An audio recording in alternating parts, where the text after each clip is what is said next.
Buenos días, hermanos, Dios les bendiga. Estamos a día 13 del mes de septiembre del año 2024 y continuamos con nuestra lectura bíblica en el libro de Números, capítulo 26, versículos 52 en adelante.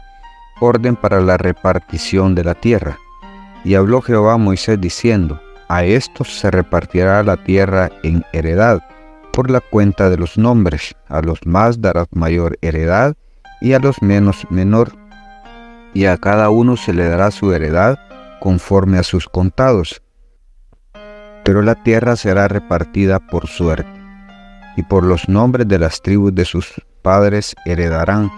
Conforme a la suerte será repartida sus heredad entre el grande y el pequeño. Censo de la tribu de Leví. Los contados de los levitas por su familia son estos: Gersón, la familia de los gersonitas; de Coat, la familia de los coatitas; de Merarí, la familia de los meraritas. Estas son las familias de los levitas: la familia de los libnitas, la familia de los hebronitas, la familia de los maalitas, la familia de los musitas, la familia de los coreitas. Coat engendró a Amram. La mujer de Amram se llamó Jocabed, hija de Leví, que le nació a Leví en Egipto. Esta dio luz a Amram, a Aarón y a Moisés, y a María su hermana. Y a Aarón le nacieron Nadab, Abiú, Eleazar e Itamar.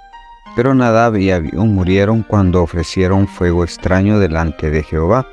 De los levitas fueron contados 23,000, todos varones de un mes arriba, porque no fueron contados entre los hijos de Israel, por cuanto no les había de ser dada heredad entre los hijos de Israel. Caleb y Josué sobreviven. Estos son los contados por Moisés y el sacerdote Eleazar, los cuales contaron los hijos de Israel en los campos de Moab, junto al Jordán frente a Jericó. Y entre estos ninguno hubo de los contados por Moisés y el sacerdote Aarón, quienes contaron a los hijos de Israel en el desierto de Sinaí, porque Jehová había dicho de ellos: morirán en el desierto. Y no quedó varón de ellos, sino solo Caleb, hijo de Sefoné, y Josué, hijo de Nun. Hermanos, hay una orden de Dios de cómo van a repartir la tierra prometida. Ese era el motivo del censo. Va a repartir al que sea mayor número de miembros de la tribu.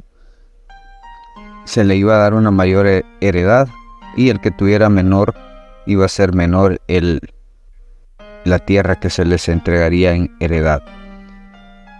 Ninguno iba a quedar sin su herencia. La herencia iba a ser distribuida de acuerdo a los 12 tribus de Israel, o sea, los 12 hijos de Jacob. Y esa es la manera en que Dios iba a hacerlo.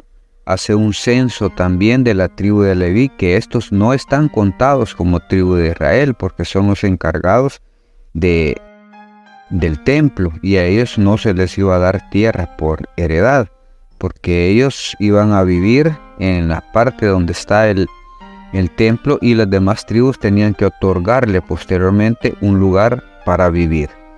Y de todo este grupo que censaron, ya Moisés y Aarón no son incluidos, ya que ellos no van a entrar a la tierra prometida. Ya hay una determinación, una decisión de Dios, de lo cual no iban a hacerlo. Dios los utilizó para cumplir con su obra de llevar al pueblo de Israel a la tierra prometida. Sin embargo, no les permite entrar. Y así puede suceder en nuestra vida. Muchos de nosotros podemos estar siendo usados por Dios para un propósito. Y muchos podemos pensar que las cosas van bien porque Dios nos utiliza. Pero posiblemente también Dios tenga algo preparado para cada uno de aquellos que hemos cometido errores grandes. Moisés se enojó, golpeó la roca, y a raíz de eso no se le fue permitido entrar a la tierra prometida. Aarón, por su parte, tampoco entra en la tierra prometida. Posiblemente sea el hecho de que él fabricó el becerro de oro, por el cual se extraviaron muchos hijos de Israel y fueron consumidos por la tierra en un primer evento que hubo de castigo, de juicio de parte de Dios. Entonces son motivos. Dios lo siguió utilizando, le siguió dando autoridad porque los necesitaba en ese momento, por decirlo así, que guiaran a su pueblo hasta la tierra prometida. Pero al momento de entrar ya no se les permitió a causa de las desobediencias.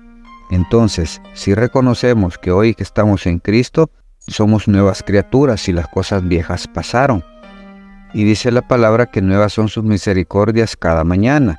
No hablamos directamente en que nos vaya a dejar fuera el Señor. La salvación no se pierde. Pero tenemos que estar conscientes que muchas veces estamos cometiendo errores y Dios no los va a dejar pasar por alto. De alguna manera nos ha de cobrar esos errores que estamos cometiendo. Seamos obedientes a la palabra, perfecto solo Dios, y Él decide. Él es el que tiene la última palabra, cómo lleva nuestras vidas.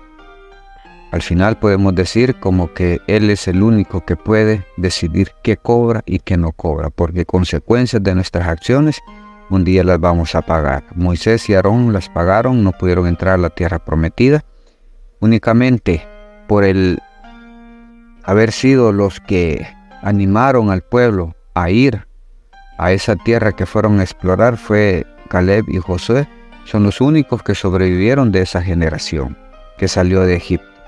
Son los únicos que Dios permite entrar y son a los que posteriormente se les encarga la labor de repartir la tierra, pero también de pelear y de conquistar esa tierra prometida. Seamos obedientes a su palabra, guiémonos por lo que su palabra dice, busquemos dentro de nosotros qué estamos haciendo bien o mal, y lo que estemos haciendo mal hay que rectificar.